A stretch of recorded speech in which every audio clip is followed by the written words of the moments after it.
वहां उनके पास में जल की व्यवस्था जरूर होगी। चले गए, राजा ने जाकर के और आश्रम के बीच में ऋषि को आवाज लगाई, अरे ब्राह्मण देवता, आपके आश्रम में जल की व्यवस्था हो तो हमें जल पिला। अब जो ऋषि का आश्रम था जी, वो ऋषि थे समीक ऋषि। सब जगह से मन को हटा करके भगवान नारायण के चरणों में ध्यान लगा करके भगवान की तपस्या कर लिया। ध्यान भगवान के चरणों में लगा हुआ था, उनको पता नहीं कौन आया है, क्या है। सो महाराज, ऋषि ने नहीं सुना। राजा ने विचार किया कि ब्राह्मण कोई ढोंगी है, निश्चित रूप से कोई ढोंगी ब्राह्मण है, मुझे जल पिलाने की वजह से, और इसने अपने नेत्र बंद कर दिए। अगर ऐसी बात है ना, तो मैं इसकी तपस्या को भंग कर देता। क्या किया महाराज, आश्रम के पीछे गए और आश्रम के पीछे जाकर के देखने लगे कि मरा हुआ सर्प पड़ा है। बाण की नोक से उस मरे हुए सर्प को उठा लिए और उठा करके लाए और लाकर के ऋषि के गले के बीच में लपेट दिया। मरा हुआ सर्प लपेट दिया। ऋषि का ध्यान तो भगवान के श्री चरणों में लगा हुआ था। ऋषि को पता नहीं क्या हो रहा है।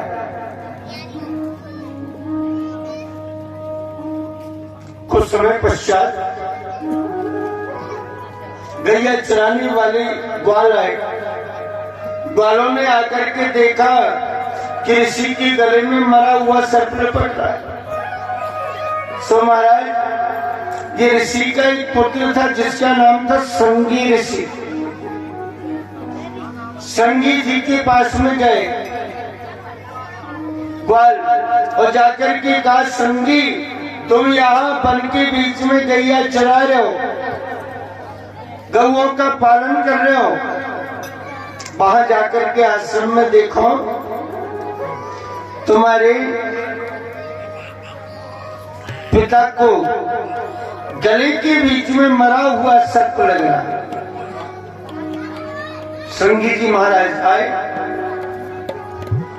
और जैसे संगी जी महाराज पधारे, सबसे पहले आकर के अपने पिता के गले में जो मरा हुआ सर्प है ना, उसे हटाया, सर्प को बाहर डाला, ध्यान लगा करके देखने लगे कि ये दुस्साहस, ये दुष्कृत्य किसने किया है, किसकी हिम्मत हो गई जिसने हमारे पिता के गले के बीच में मरा हुआ सर्प लपेटा। ध्यान लगा करके देखने लगे तो ऋषि के ध्यान में वो चरित्र आ गया। क्या क्या चरित्र आया?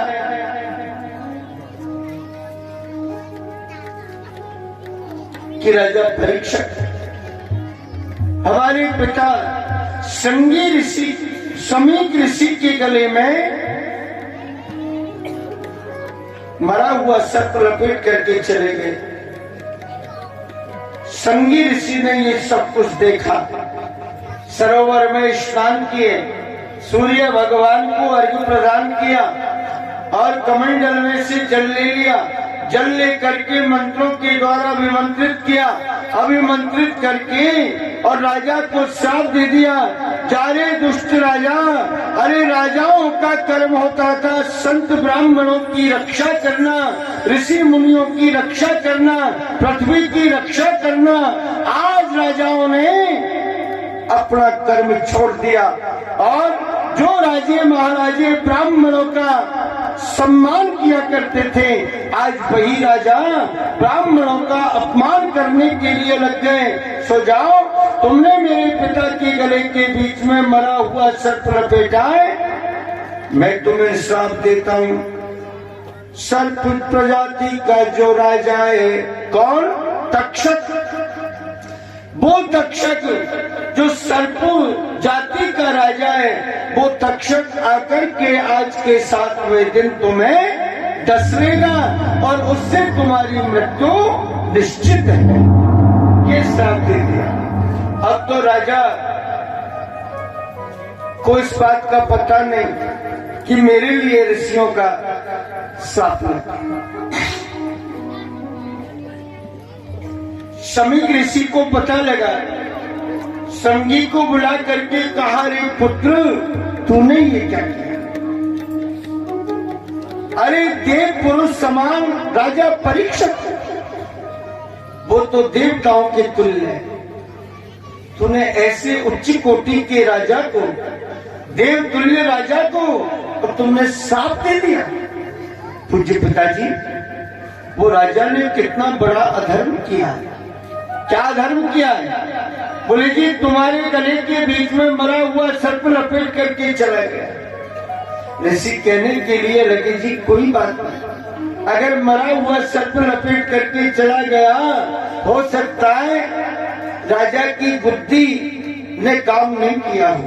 वो राजा तो बड़ा धर्मात्मा राजा है, बड़ा पुण्यात्मा राजा है। अरे ब्राह्मणों का दास है वो तो, उससे कैसे ये अपराध बन गया? बोले महाराज आप चाहे कुछ भी कहो, कैसे भी समझो, लेकिन मैंने तो राजा को श्राप दिया।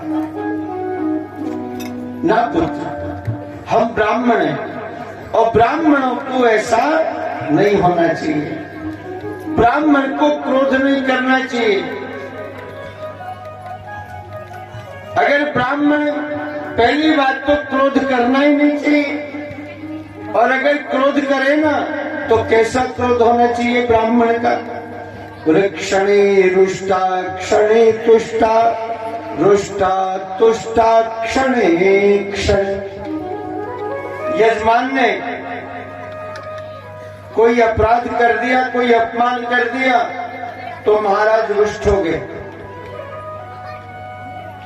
यजमान के ऊपर नाराज हो गए और यजमान ने हाथ जोड़ करके विनती करी, महाराज मुझसे गलती बन गई, मैं आपसे बारंबार क्षमा चाहता हूं। तो फिर क्षणे रुष्टा क्षणे तुष्टा, प्रसन्न हो जाए, ऐसा ब्राह्मण का स्वभाव होना चाहिए। रुष्टा तुष्टा क्षणे क्षण, ऐसा होना चाहिए। नाराज भी हो जाए और सामने वाले ने अगर गलती महसूस कर ली, क्षमा मांग ली, तो फिर प्रसन्न नहीं, ऐसा स्वभाव होना चाहिए। हम ब्राह्मण हैं, हमको नाराज नहीं होना चाहिए। ये तुमने उचित नहीं किया। पिताजी अब मैं क्या करूं? मैंने तो श्राप दे दिया। बोले वो तो ठीक है, लेकिन ये अच्छा नहीं किया। बोले फिर?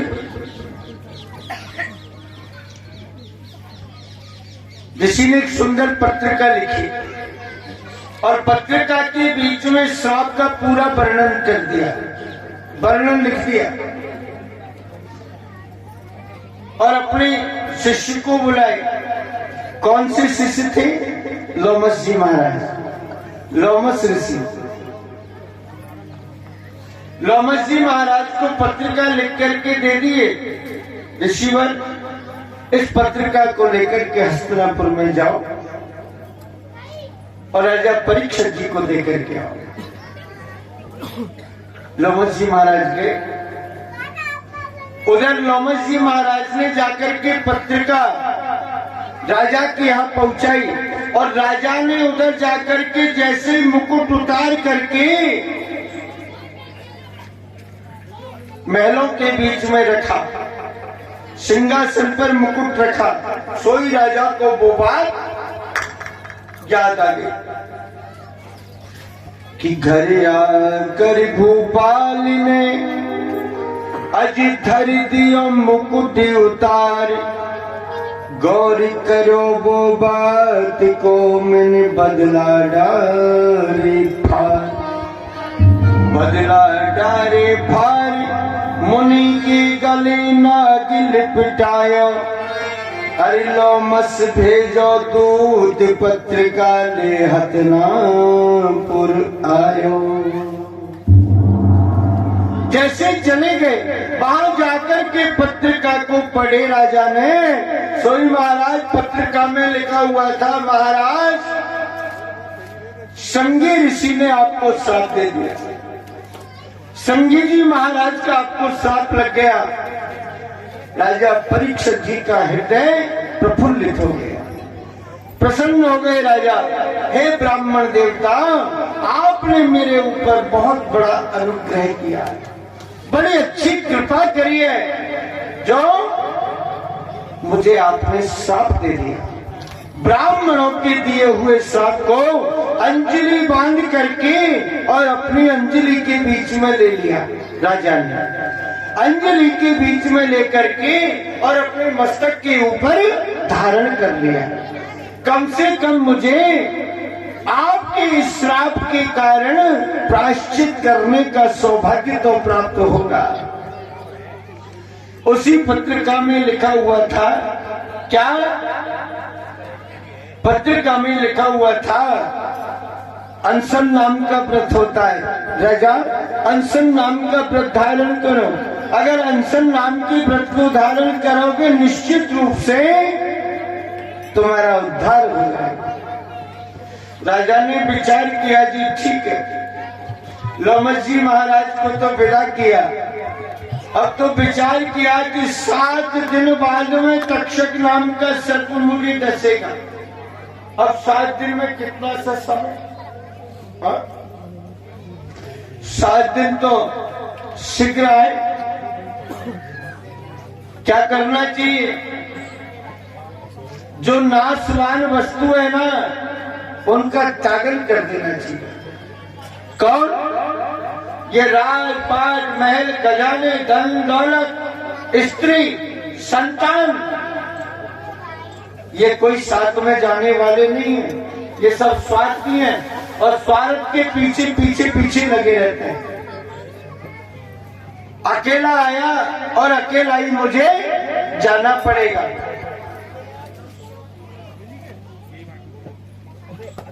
अकेला ही जाना पड़ेगा। इसलिए राजा परीक्षित जी ने राजपाट, महल, खजाना, धन दौलत, राजकोष, संतान का, रानी का, सबका परित्याग और परित्याग करके अब तो मेरे भाई बहन, राजा परीक्षित जी के 4 पुत्र थे जी, जिनमें बड़े बड़े पुत्र का नाम था जन्मेजय। जन्मेजय को राज तिलक कर दिया और जन्मेजय को राजा बना करके, राज तिलक करके सिंहासन पर बैठा करके उसी समय परीक्षित जी महाराज उत्तर दिशा के लिए कहाँ पहुंचे? हरिद्वारी गंगा के तीर में। गंगा के तीर में पहुंच गए। अनशन नाम का व्रत धारण किया। एक पैर पर, दाएं पैर नीचे लगा करके खड़े हो गए, दोनों भुजा ऊपर उठाई और सब जगह से मन को हटा लिया। भगवान श्री हरि के चरणार बिंदों के बीच में ध्यान लगा करके भगवान का यजन किया, भगवान का स्मरण किया। नमो भगवते तुभ्यं वासुदेवाय धीमहि प्रद्युम्नाय अनिरुद्धाय नमः शंकर्षणाय च। सब जगह से मन को हटा लिए और मेरे भाई बहन सब जगह से मन को हटा करके भगवान नारायण की श्री चरणार बिंदु में जाए।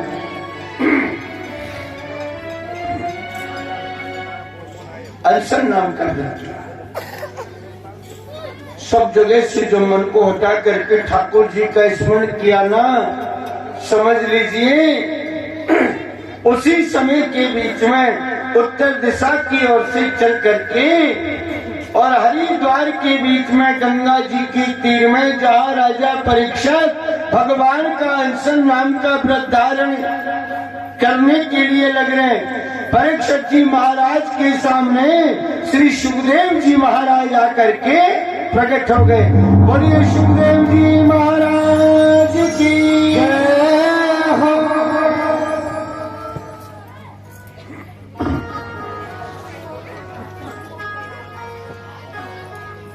मेरे भाई बहन,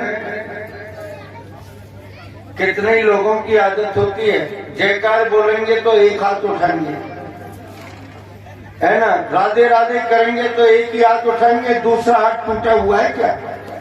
ठाकुर जी ने 2 हाथ दिए। यही पहचान है अहंकार की, ये अहंकार की पहचान है। किसी को नमस्कार करने में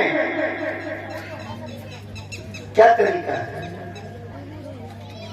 एक हाथ से नमस्कार करने का केवल ब्राह्मण को ही अधिकार है। ठीक है, नमस्कार का मतलब हुआ आशीर्वाद। एक हाथ से आशीर्वाद लगता है, नमस्कार नहीं होता। इसलिए जो अज्ञानी जन हैं उनको समझना चाहिए, या तो नमस्कार करो ही मत, और करो तो हाथ जोड़ करके जय राम जी की प्रणाम। हाथ जोड़ने में हम छोटे बाप के थोड़ी ना बन जाएंगे। कितने ही लोगों का देखा है मैंने तौर तरीका, भगवान के मंदिर में भी जाएंगे ना, सब प्यारे, मैं समझता हूं ऐसे लोग नंबर 1 के महान वज्र मूर्ख हैं। वो कैसे लोग हैं? तेसाम न विद्या न तपो न दानम ज्ञानम न शीलम न गुणो न धर्मा ते मृत्यु लोके वो भी भार भूता मनुष्य रूपेण मृगाश्चरण। वो 2 पैर के हरण के रूप में मनुष्य बन करके घूम रहे हैं। कौन है वो? मनुष्य नहीं है, वो 2 पैर के हरण के समान है। गलती से ठाकुर जी ने मनुष्य बना दिया, अन्यथा वो है पशु की संज्ञा। जिनके मन में ये भाव है, जो ठाकुर जी को हाथों से हाथ जोड़ करके प्रणाम नहीं कर सकते, जो अपने से बड़े को हाथ जोड़ करके नमस्कार नहीं कर सकते, क्या जीवन है? इससे यही सिद्ध हो रहा है कि हमारे अंदर अहंकार भरा हुआ है, अहंकार में डूबे हुए। लेकिन ये भी हमको समझना चाहिए कि हमारे अहंकार का दूसरे के ऊपर फर्क पड़ने वाला नहीं है। जैसे कि मैंने आपको कुछ समय पहले बताया, झुक करके चलना, झुक करके चलना, सामने वाले को देख करके झुकना, ये बलवानों की पहचान होती है, ताकतवर की पहचान होती है। और अकड़ करके चलना ये मुर्दों की पहचान होती है। इसलिए कभी भी एक हाथ उठा करके कभी किसी को नमस्कार ना करें। जोर जबरदस्ती नहीं है, या तो बिल्कुल मत करें, बिल्कुल भी मत कीजिए। और अगर करना है तो फिर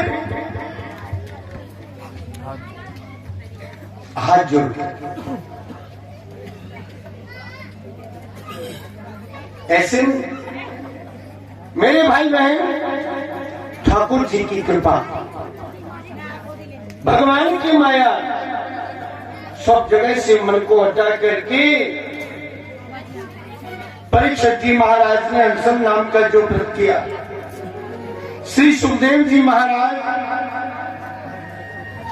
परीक्षित जी महाराज के उस स्थान पर आकर के प्रकट हो गए जहां परीक्षित जी ने सुखदेव जी को याद किया। परीक्षित जी को पता लगा, सुखदेव जी की श्री चरणार बिंदों के बीच में नमन किया, प्रणाम किया। गुरुदेव बारंबार प्रणाम करता, राजन क्या बात है, ऐसी उदासी क्यों आ रही है, इसका कारण क्या है? महाराज, मेरी उदासी का कारण क्या आप नहीं जानते? बताइए क्या बात? बोले जी मुझे